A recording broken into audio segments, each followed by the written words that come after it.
connections and installation is performed from the passenger side of the engine bay. Original equipment manufacturer sensor is installed next to the harmonic balancer.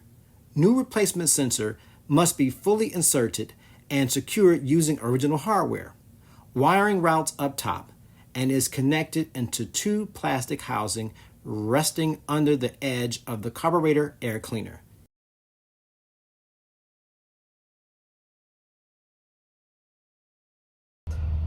I just got through installing a crank positioning sensor.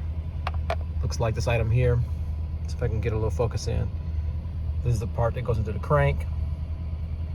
This is the part that's near the carburetor. So, successful repair.